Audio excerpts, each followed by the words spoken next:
problemas que existían, tanto desde el punto de vista experimental como desde el punto de vista teórico, de tener las reglas, de conocer las reglas para entender ese tipo de fenómenos.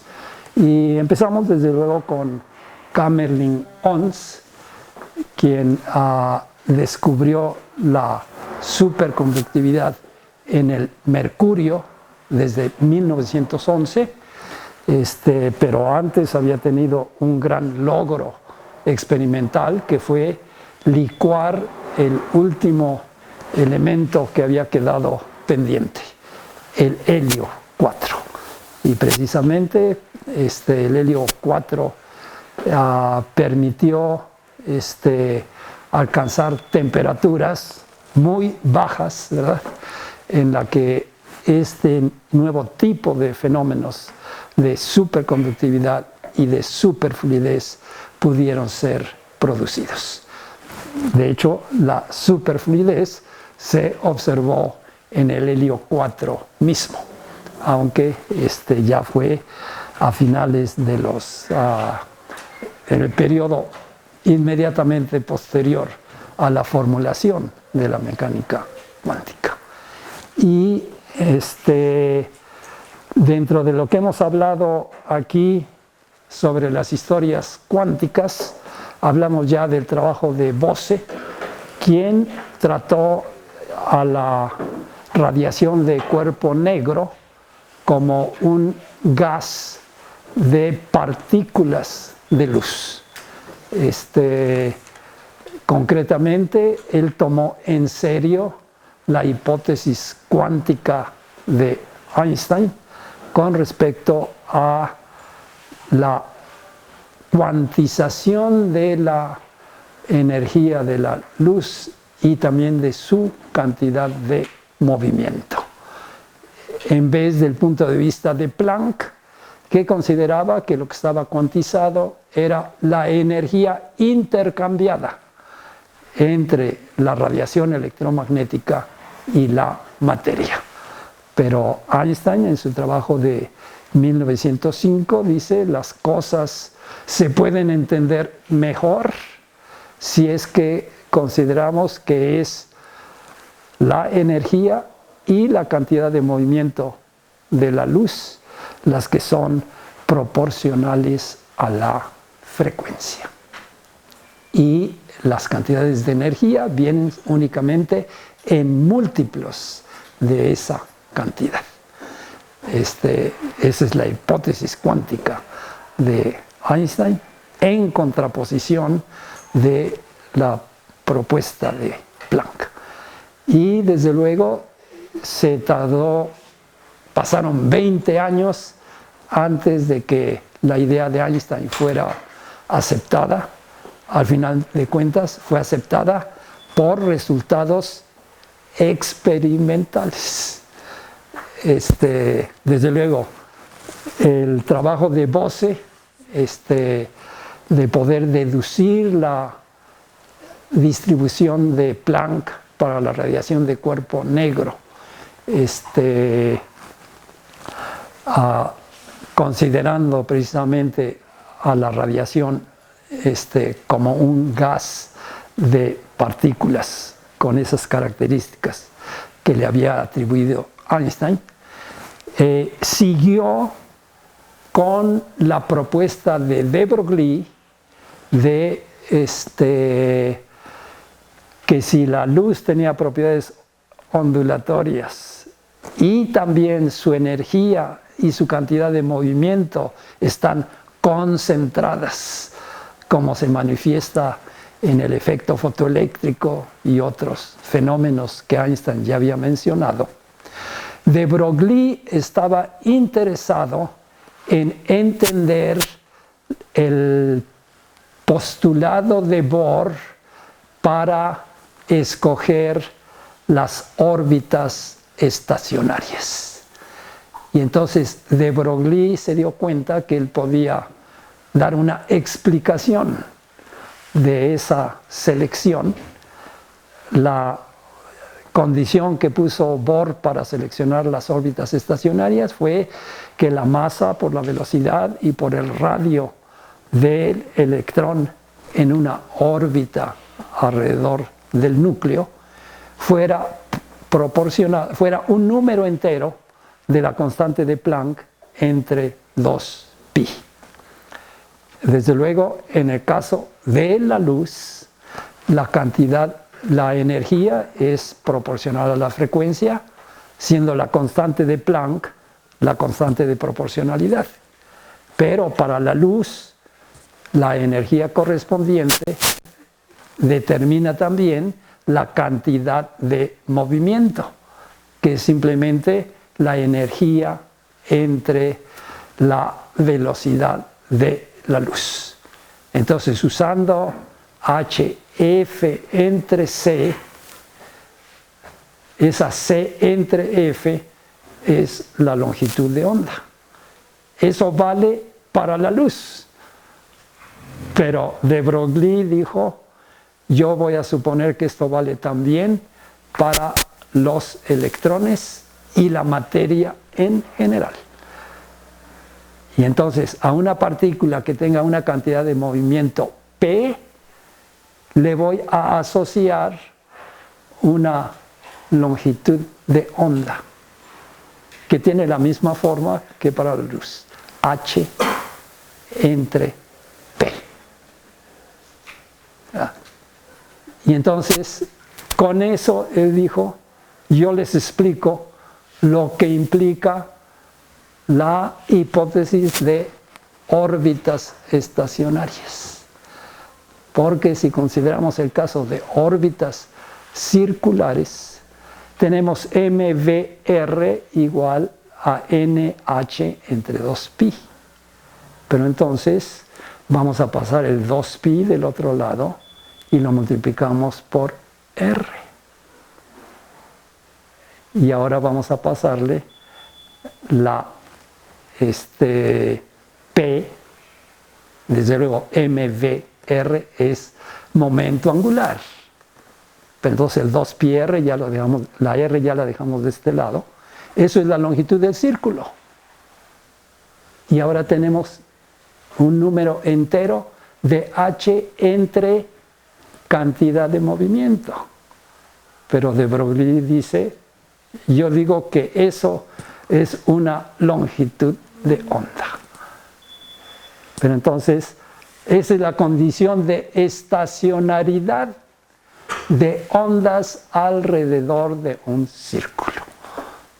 En la longitud del círculo debo de poder acomodar un número entero de longitudes de onda.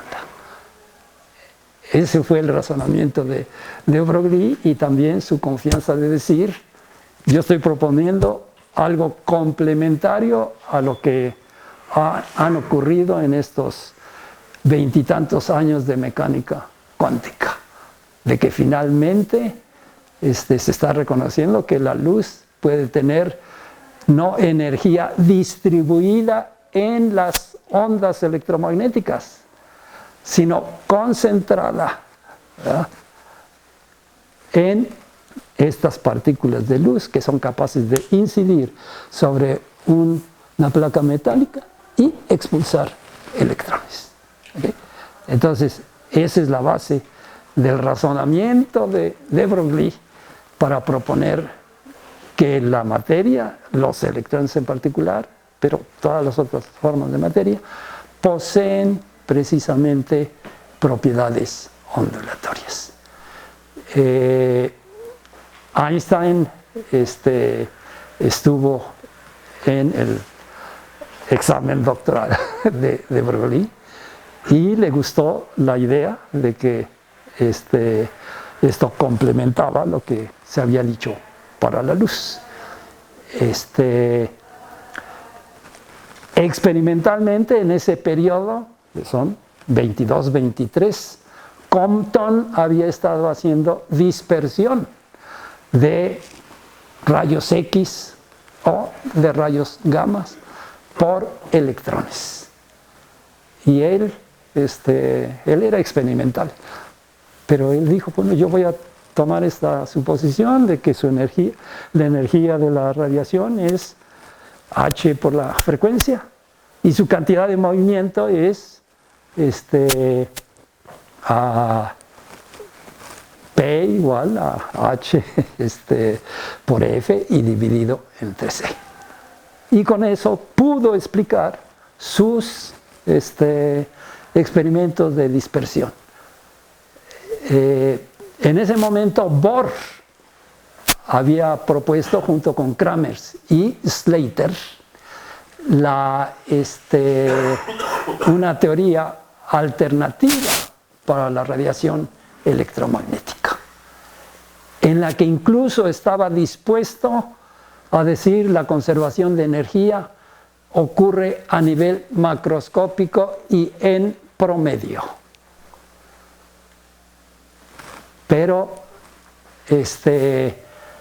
hubo quienes hicieron experimentos de coincidencia, de detectar tanto el electrón dispersado como el fotón dispersado, y que fueron Geiger y Botte.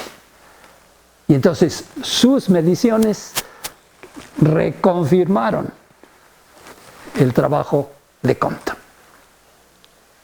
que estaba basado en la suposición de que la radiación tiene las propiedades que decía Einstein. Y en ese momento Bohr dijo, el experimento manda. Y entonces retiró el trabajo que tenía con Kramers y Slater. Esto fue crucial para que 2 años más tarde ya se formulara la mecánica cuántica. Pero en conexión con el trabajo de Bose, Einstein siguió el encargo de Bose. Bose había enviado su trabajo y se lo habían retachado. Lo habían enviado a Inglaterra. Y entonces dijeron que el árbitro dijo que no. Y entonces Bose dijo, se lo tengo que mandar a alguien que entienda. Y él pensó, el único que entiende es Alberto. Entonces se lo envió a Alberto con la petición de que lo leyera y si lo consideraba apropiado, por favor considera a alguien que lo tradujera al alemán, porque en las revistas inglesas no les gustaba, y que lo mandara al Zeitschrift für Physik. Entonces Einstein lo leyó, Einstein lo entendió, Einstein no lo mandó a traducir, él hizo la traducción y al final escribió, este es un avance importante. Adicionalmente, yo ya apliqué el método de Bose para átomos y próximamente reportaré sobre él. Entonces, efectivamente, al año siguiente, mandó el trabajo con él como autor único, pero dando crédito al trabajo de Bose. El de Bose se publicó con la nota, con el comentario favorable de Einstein. Y entonces Einstein dijo, si la temperatura fuera suficientemente baja, va a ocurrir un fenómeno de condensación de los átomos. Es lo que en la literatura se ha conocido como la condensación de Bose-Einstein, que se propuso hacia 1924 y se tardaron pasaron 70 años antes de que a mediados de los 90 se produjeran los primeros condensados de Bose-Einstein, que vienen incluidos aquí en los puntos suspensivos. Entonces, hacia el 95,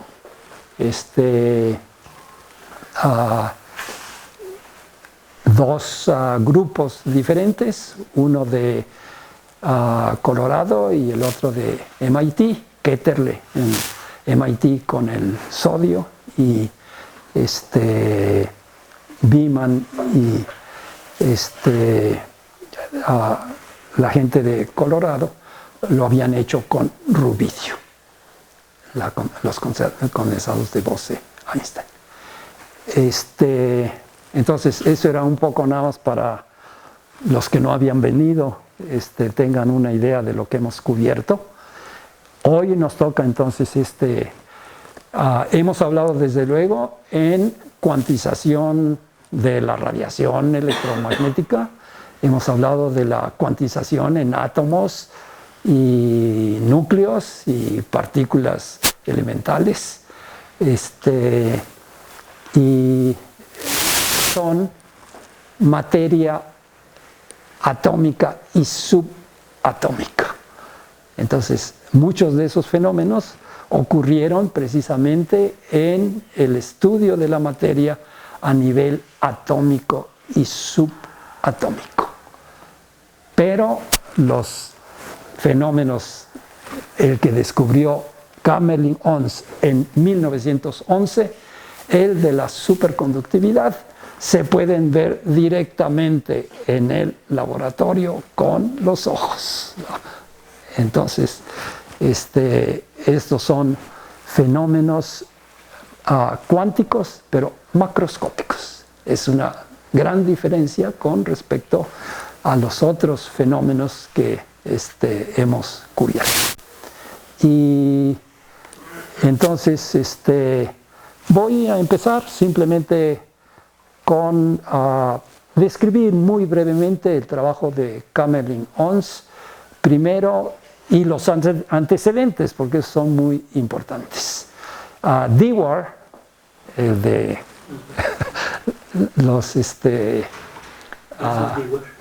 las botellas de Dewar, pero que se llaman también no, hay una palabra en español, termos, ¿verdad? Sí, son botellas que mantienen las cosas a la temperatura porque están suficientemente aislados, ¿verdad? Y los pueden mantener fríos o los pueden mantener calientes. Entonces sirve para la sopa y también para el jugo. Entonces Dewar había licuado el hidrógeno, que es desde luego el elemento más ligero, y la gente había tratado con el helio, pero no lo habían logrado. Desde luego el helio tiene una característica de que es noble. En cambio el hidrógeno es químicamente muy activo, ¿no? Aunque son vecinos, tienen propiedades muy diferentes. Y entonces es esa parte de su carácter de gas noble que no había cooperado para que se licuara. Pero Kamerlingh-Onnes era muy persistente y eventualmente para 1908 logró licuarlo. Y él recibió el premio Nobel al principio de la siguiente década, precisamente por haber licuado el helio, pero para esas alturas ya también tenía sus mediciones en las que tenía evidencia del carácter de superconductor del mercurio. Entonces, él intentó con diferentes materiales y el problema que se había planteado fue qué le ocurre a la resistencia de los materiales, de los metales básicamente, cuando se enfrían. Y entonces había quienes decían, pues debe de ir a un valor fijo, o algunos decían, debe de llegarle a un valor cero de su resistencia, ¿verdad? Pero Rayleigh, por ejemplo, había dicho no, debe de irse para arriba, porque si enfriamos tanto, pues entonces ya no se van a mover y ya no va a haber conducción. ¿Ya? Y si no hay conducción es porque la resistencia ya se nos subió. Bueno, Camerlin-Onnes dijo, ya tengo una herramienta enfriadora. Entonces lo que empezó a poner fue meter alambres de diferentes materiales, de oro, de cobre, y ver cómo variaba su resistencia a medida que bajaba la temperatura. Y entonces el tipo de gráfica que obtuvo de resistencia contra temperatura era que por encima de la temperatura del helio 4, sí, bajaba, pero bajaba con una pendiente no muy pronunciada. Pero una vez que se bajaba por debajo de la temperatura del helio, bajaba bruscamente y a cero. O sea, la resistencia se va a cero cuando la temperatura se hace pequeña. Entonces, a eso se le llamó superconductividad. Entonces, en la propiedad eléctrica, donde se tiene este fenómeno. Ahora,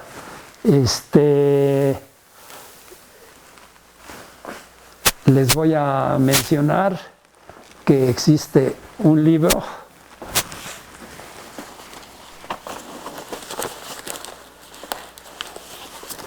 publicado en el Colegio Nacional como parte del homenaje póstumo a Leopoldo García Colín. Aquí está uno de los autores, Miguel Ángel Solís. Y esta es una colección de escritos de colegas que trabajan aquí en México en superconductividad y superfluidez. Entonces, se los recomiendo. Seguramente está en la biblioteca de esta facultad. Entonces, voy a seguir con la historia de la superconductividad. Desde luego,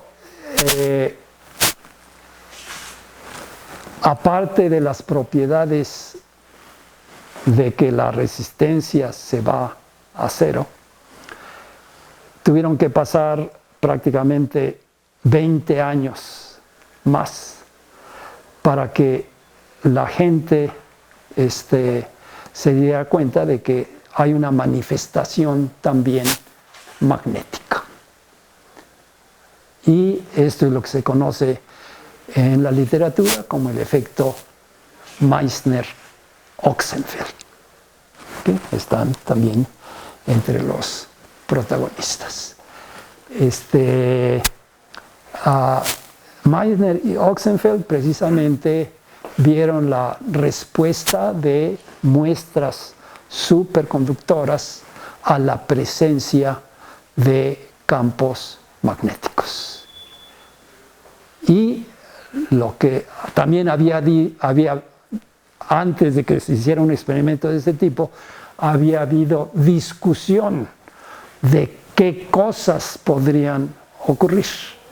Entonces algunos decían, el campo va a meterse al superconductor.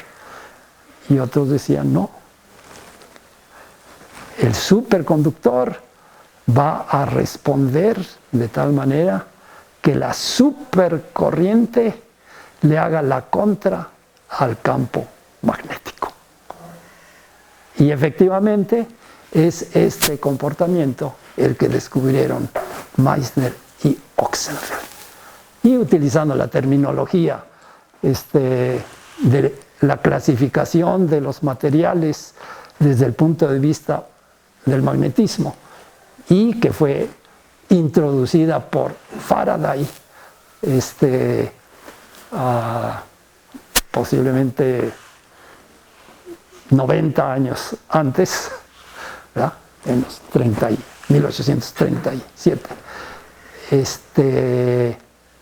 Se correspondería a que los superconductores son diamagnetos perfectos. ¿Sí? Entonces los materiales se clasifican en paramagnéticos, diamagnéticos, y luego los ferromagnéticos, y luego hay clasificaciones adicionales, ¿no? Pero entonces la parte más importante a reconocer es que la corriente superconductora responde al campo externo para decir, yo creo mi propia distribución de carga, de corriente, que va a anular el campo adentro. Entonces, desde entonces, esas son las dos señales. Perdón, a esa corriente no se calienta el superconductor. En estos fenómenos, los efectos precisamente de resistencia que implica efecto Joule desaparecen. Y en este otro, el efecto de viscosidad, que también es un proceso disipativo, desaparece. ¿Sí? Entonces, eso es lo que los hace súper, ¿verdad? Si no, pues sí, sería fluido. Pero es eso lo que los hace súper. ¿Sí? Entonces, y desde luego, ahí están uno de los expertos que les puede platicar con mucho más detalle. Entonces, estos, desde el punto de vista de aplicaciones, porque si produces, tienes superconductores y produces supercorriente, pues puedes utilizar supercorriente y ya no tienes que pagar a la compañía de luz.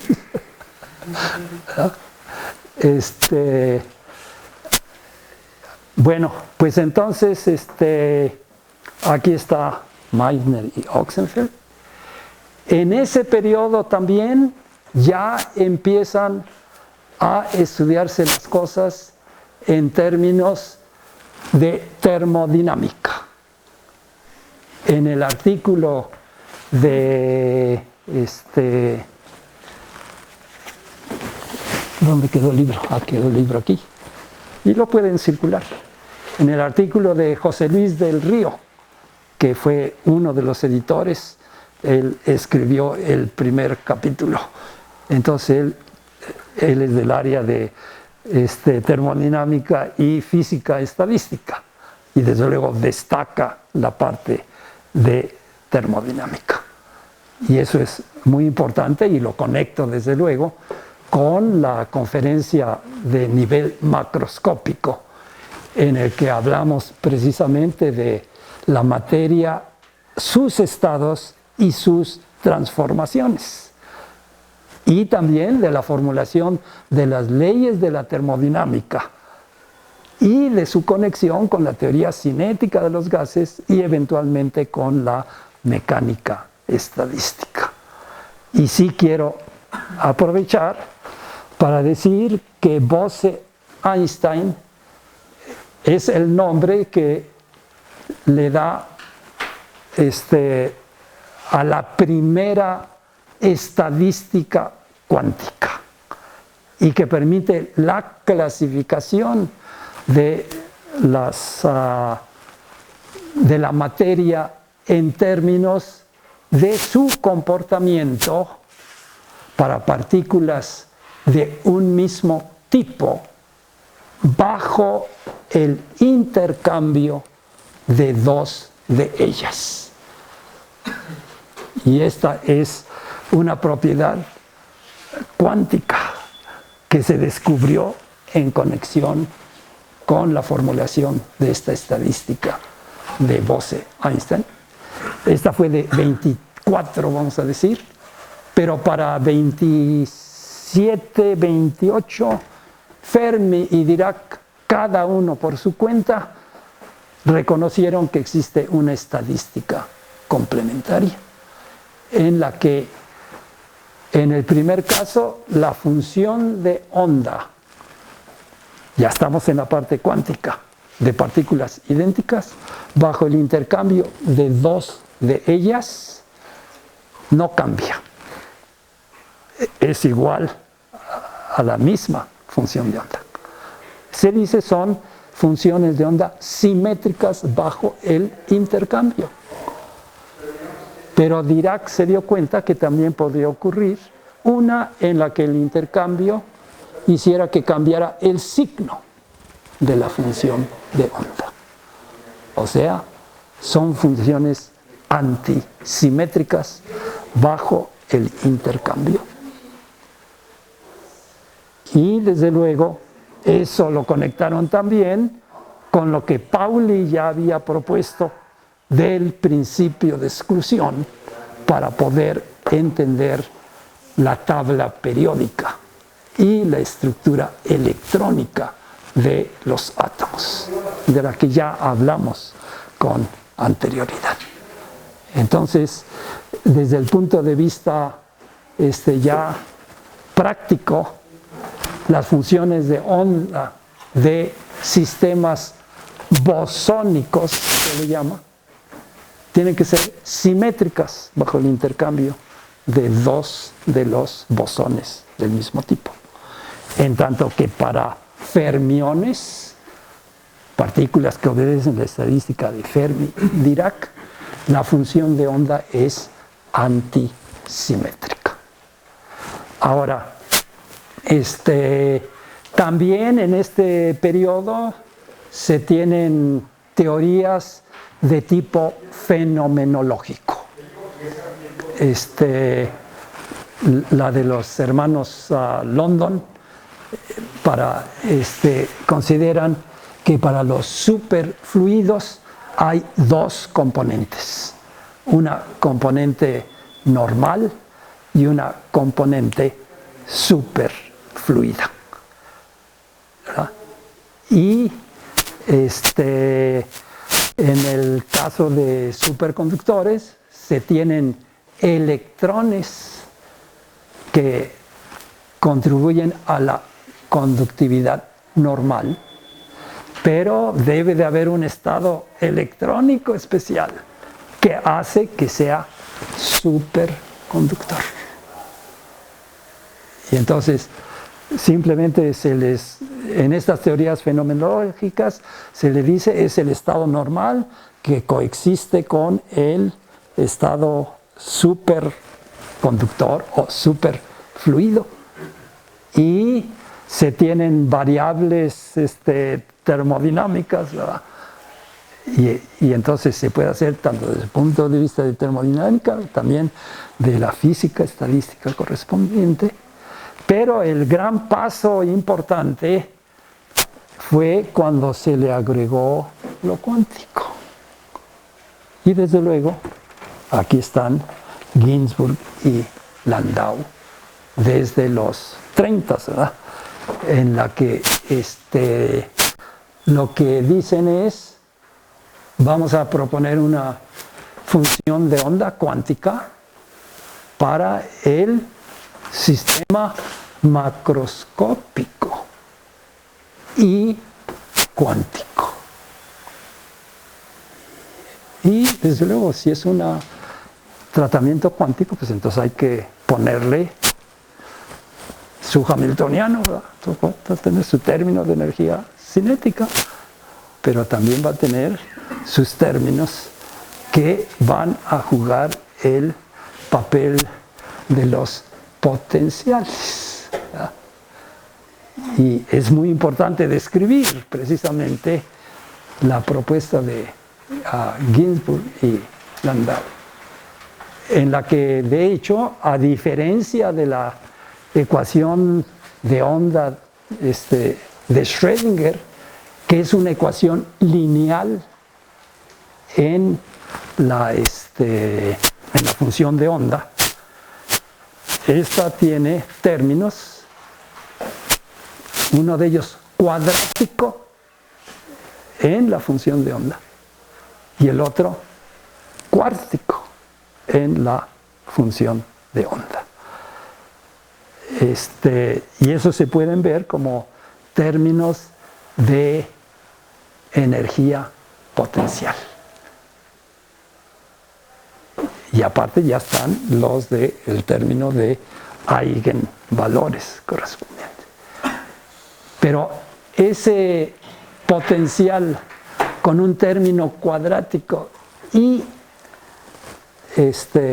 otro cuártico, visto como potencial, se explotó o se aplicó primero en conexión con superconductividad, pero después ha tenido aplicaciones en otros terrenos. Y esto queda ilustrado porque ahí, además de los trabajos de los expertos en superconductividad y en superfluidez, están también los trabajos de aplicación de las mismas ideas en física nuclear, en la contribución de Mauricio Fortes, y por otra parte a nivel de partículas elementales en la contribución de Matías Moreno y Rosa María Méndez. ¿Sí? Entonces, para los que estén interesados, ahí lo pueden ver. Efectivamente, déjenme mencionar que la teoría buena todavía tuvo que esperar 25 años más después de la propuesta de Ginzburg y Landau. Y aquí está Cooper. Debo de mencionar también que hacia 1927, también con la participación independiente, pero motivados por el mismo problema de las transiciones radiativas en átomos, Fermi y Dirac dieron la primera versión de la electrodinámica cuántica.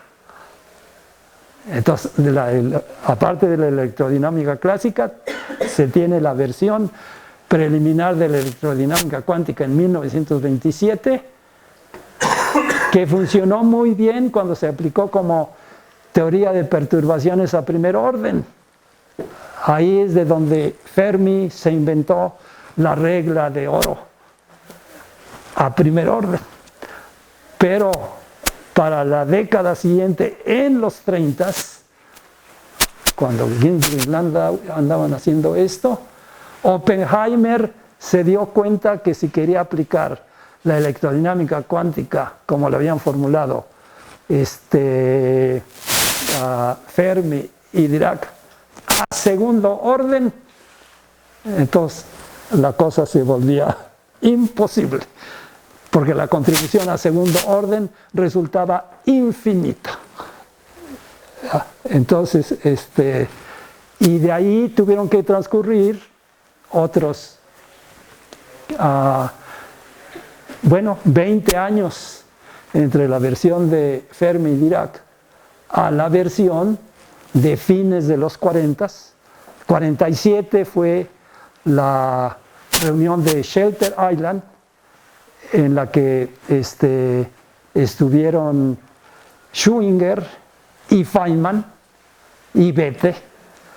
Y entonces esa reunión fue motivada por el trabajo experimental del efecto Lamb y también del descubrimiento de que la razón giromagnética del electrón no es 2, como lo predice la ecuación de Fermi-Dirac, sino de 2.000 y después ya números.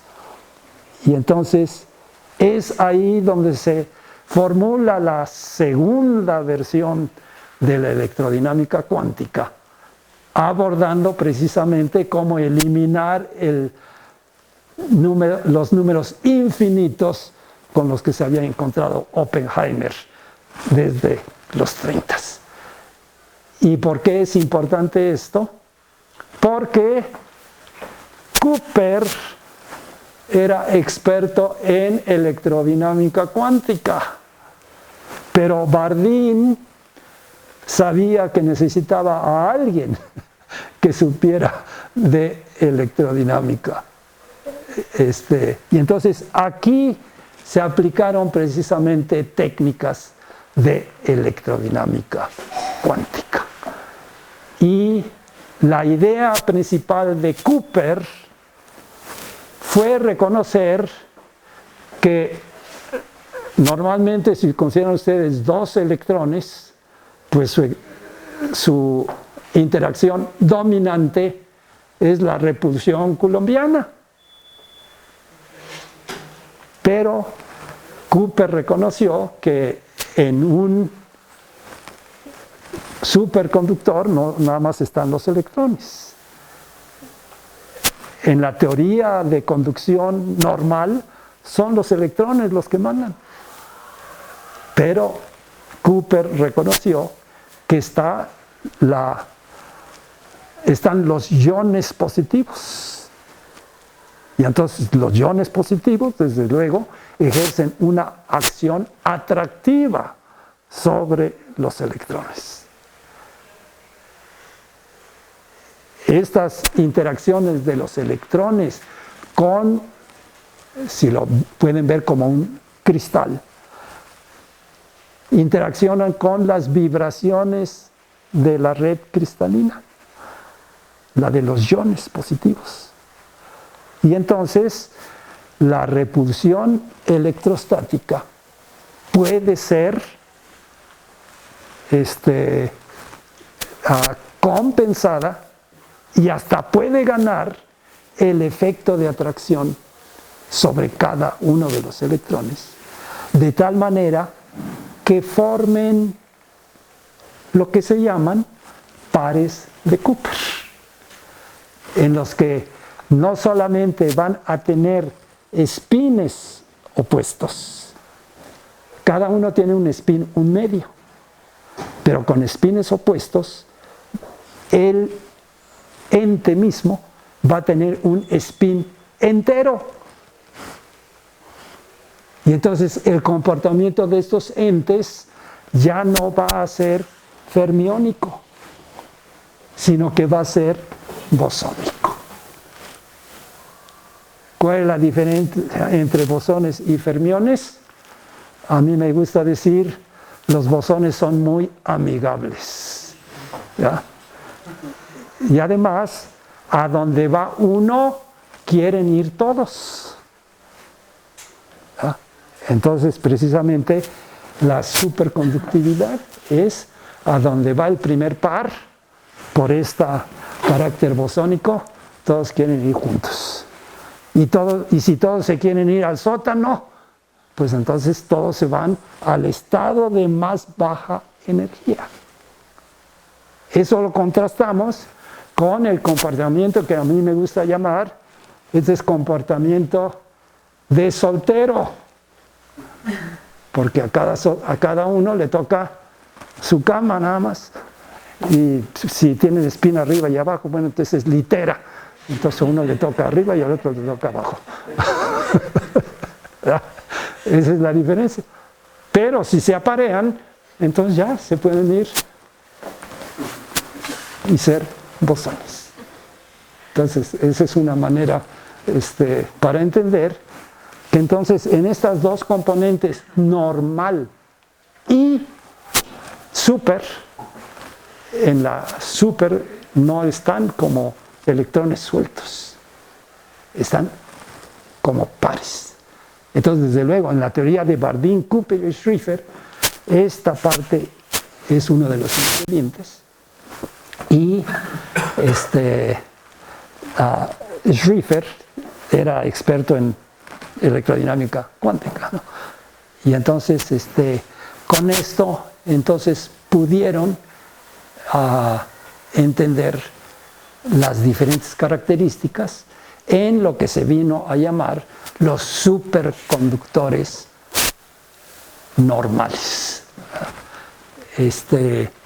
Y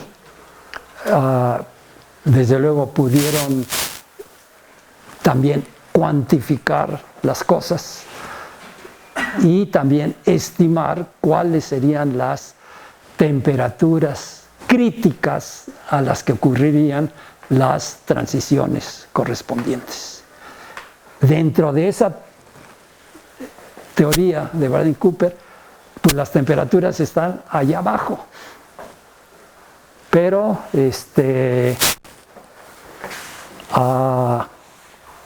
¿qué fue? A 26 años de los trabajos de Bardeen-Cooper y Schrieffer, los físicos experimentales siguieron haciendo experimentos. Y para el 86 se descubrió lo que se llamó la superconductividad de alta temperatura. Alta temperatura, algunos de ellos se pueden producir enfriando con nitrógeno. Entonces ese fue un gran brinco. Y desde luego a Bernoz, ¿no? Y le tocó su premio Nobel mucho más inmediato de lo que, bueno, comparable a lo que le tomó el de Cammell-Limons, pero no fue por la superconductividad. Y por otra parte, a Bardeen-Cooper y a Schrieffer, como en 15 años ya les tocó, hacia 72. Desde luego, Bardeen ya había sacado desde fines de los 50 uno por la invención del transistor. Entonces, él es uno de los pocos que tiene dos de física. Madame Curie tuvo uno de física y uno en química. Y Linus Pauling tuvo uno de química y uno por la paz. Pero, ¿qué horas son? 10 minutos faltan. 10 minutos faltan.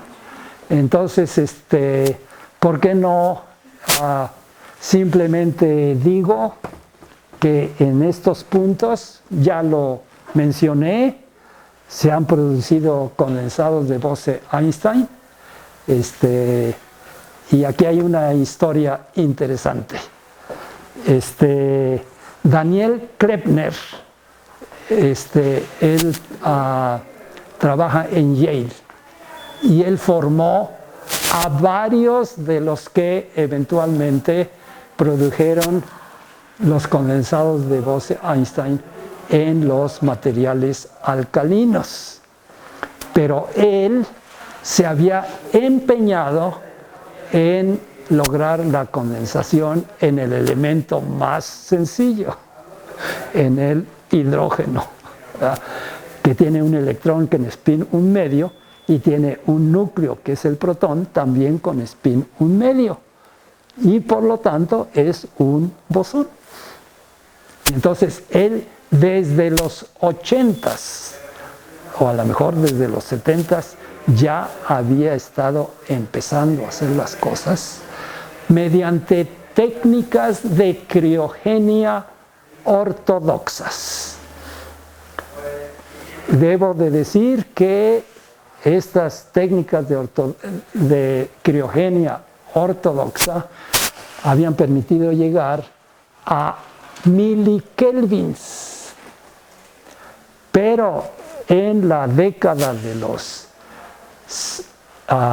70s se inventaron las trampas para iones o para electrones, principalmente Dehmelt en el estado de Washington y Paul en Alemania.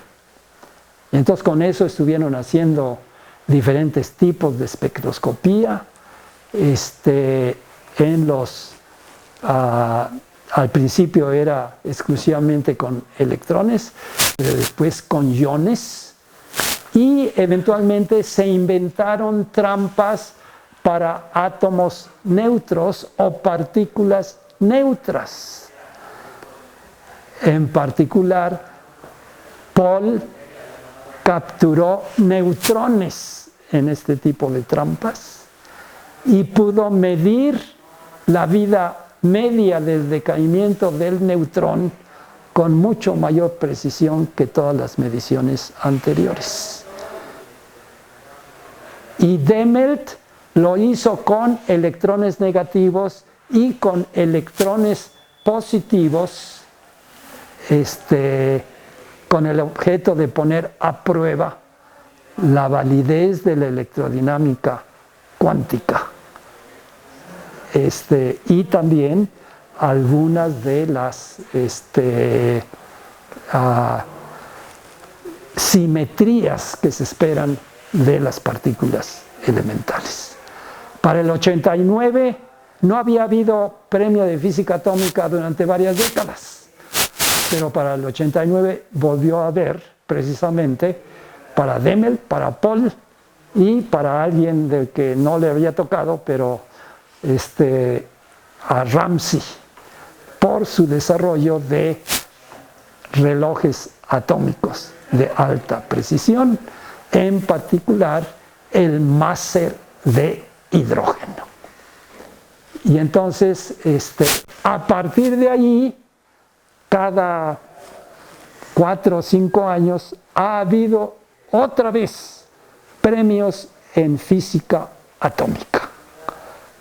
Uno de ellos fue el de condensados de Bose-Einstein, hacia fines de los 95, pero también ya había habido antes de eso, por las técnicas de enfriamiento con láseres. Y la trampa con la que se produjeron los condensados de Bose-Einstein son trampas cuadrupolares magnéticas, pero con una componente óptica de 3 haces paralelos de láseres que, usando la terminología de aquí en México, es engarróteseme ahí, por presión de la radiación. Y además también pueden hacer enfriamiento con láser, que elimina las partículas que son de mayor velocidad y logran reducir la temperatura en varios órdenes de magnitud. Entonces, el paso más importante que llevó a la producción de los condensados de Bose-Einstein fue mediante la nueva técnica criogénica de enfriamiento láser, y en la que se pasó de milikelvins a nanokelvin. Entonces ahí ustedes ven el cambio que se tuvo. Entonces esa capacidad de enfriamiento se ha seguido explotando. Y bueno, y como sí quiero que haya preguntas, abro la sesión para preguntas. Y aprovechamos que aquí está Miguel Ángel, que puede contestar con mucho mayor detalle algunas de las cosas. Yo sí tengo una pregunta. En esto del potencial, por ejemplo, el potencial cuadrático y cuártico. Y el cuádrico. Sí. Lo voy a explicar de manera muy sencilla. Todo el mundo conoce el oscilador armónico, que es el cuadrático. Y el cuártico es más angosto, porque va como la cuarta potencia, ¿verdad? Pero estos dos se pueden utilizar de 2 maneras. Los dos atractivos, si los pongo así, pero podemos tener uno atractivo y el otro repulsivo. Entonces, esto da lugar a un potencial que tiene un chipote en el centro. De hecho, dicen, es un potencial de sombrero de charro. Porque es así como lo describen, ¿no? Y entonces, en estos procesos y otros, incluyendo lo que se llama el mecanismo de Higgs, que es el que le da la masa a la materia, ¿verdad? Se tiene un rompimiento de simetría. Vamos a considerar este tipo de potencial no solamente en una dimensión, sino vamos a darle vuelta. Entonces, su potencial tiene simetría de rotación alrededor del eje que ustedes escojan, ¿verdad? Y entonces, para la materia ordinaria, la posición de equilibrio es al centro, ¿verdad? Pero si tienen ustedes uno de estos potenciales, el mínimo ya no está en el centro. ¿Ah? ¿Okay? Y entonces esto va a corresponder que va a haber una dirección privilegiada. Aunque el potencial tiene esta simetría de rotación, las soluciones ya no necesariamente. Y este efecto de rompimiento de simetría se ha encontrado de manera repetida en diferentes áreas de la física. Física nuclear, física de partículas elementales. El caso, desde luego, más impresionante es el mecanismo de Higgs. Entonces, en el caso de ferromagnetismo también se tiene una cosa análoga.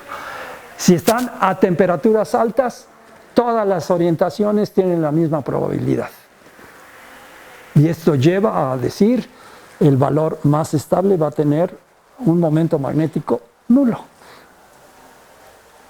Pero si ocurre la transición de fase al estado ferromagnético, ese va a tener una dirección de magnetización preferencial. Entonces, podemos comenzar con ese ejemplo, pero vamos a encontrar en estos las contrapartes. No sé si hay otra pregunta o comentario.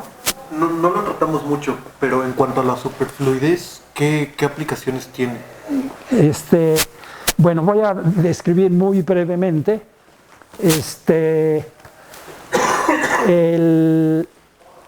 Si se enfría el helio todavía más abajo de la temperatura de licuefacción, lo que se encuentra es que ocurren fenómenos en la que se reconoce que los efectos de viscosidad se han eliminado. Y hay un efecto, por ejemplo, que se llama el efecto fuente, en la que tienes las dos fases, pero tú puedes separar una de la otra por medios mecánicos, básicamente.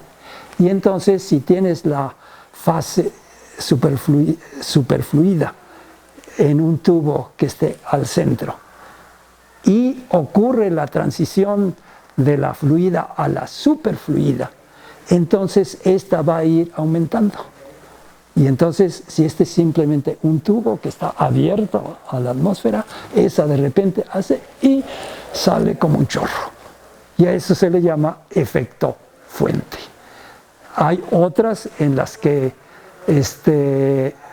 se forman películas de manera natural, y es un poco esta acción de a donde van los primeros quieren ir todos, y entonces empiezan a trepar. Y si tienes un matraz o Entonces hacen esto y bajan, y cuando se acumulan aquí abajo, empiezan a gotear de uno por efecto gravitatorio. Entonces, esos son... pero también en esto se pueden producir vórtices. ¿Ya? Y también, bueno, pero simplemente es para decir, la fase superfluida es definitivamente distinta de la otra y se manifiesta porque los efectos de viscosidad se han eliminado. ¿Ya? Debo de mencionar que ha habido también ahora superfluidos fermiónicos. Hay helio 4, pero también hay helio 3. Pero un helio 3 y otro helio 3 pueden formar un par bosónico.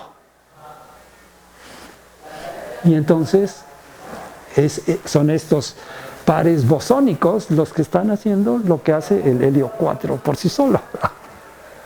¿Sí? Entonces, y algunos de ellos son de hechuras recientes, porque con anterioridad no se tenían posibilidad de llegar a esas temperaturas de transición. En el caso de la superconductividad, Josephson dijo: yo voy a hacerme un sándwich con pan superconductor y relleno aislante. Y entonces tú tienes una función de onda del lado izquierdo y una función del lado derecho, pero los portadores de la carga en la superconducción pueden hacer efecto túnel a través del relleno aislante. Y entonces el efecto Josephson es ese efecto de tunelamiento, y hay dos versiones. Una en la que aplicas una diferencia de potencial y en la otra en la que no aplicas diferencia de potencial. Y entonces puedes tener este tunelamiento en un solo sentido o lo puedes tener de manera alterna. Y ahí fue muy importante porque pudieron determinar que los portadores de carga tienen dos cargas electrónicas. Esa fue la confirmación de que es en base a pares de Cooper. Y sí, los fenómenos ahora se describen en paralelo, porque lo que sabes de uno puedes encontrar la contraparte en el otro. Y bueno, de los que hablan de estas cosas, hay quienes hablan precisamente del cruce del superconductor con el condensado de Bose-Einstein. Entonces, y él les puede explicar con detalle este tipo de cosas que son, pues, de los últimos 20 años, ¿verdad? Desde 1986 para acá. Sí. Se descubrió la superconductividad a alta temperatura crítica. Ha habido mucho trabajo a nivel experimental y también a nivel teórico, pero está esperando la nueva teoría que explique la superconductividad de alta temperatura crítica, o sea, el proceso por el cual se está dando la superconductividad de alta temperatura crítica. Y bueno, está esperando algún otro premio Nobel. Bueno, voy a hacer el comercial. La próxima semana no hay plática porque es Día de Muertos, jueves, pero a la siguiente, el 9 de noviembre, va a ser sobre la formulación de la mecánica cuántica y el debate sobre su interpretación. Y luego al siguiente jueves, el 16 de noviembre, es experimentos cuánticos sobre puntos del debate. Nos vemos. Y nos vamos ya a regresar a la sala Sotero Prieto, porque ya termina el Congreso de Matemáticas este fin de semana. Ok. Mucha gente se quedó atorada ya esperando la plática ya. Yo les pedí que los mandaran para acá. Sí, pero ahí se quedaron. Bueno, está bien. Viendo los juguetes. A lo mejor ya las matemáticas los atrajo más. Pero está bien, se vale. Ok, pero les agradezco mucho su presencia. Gracias.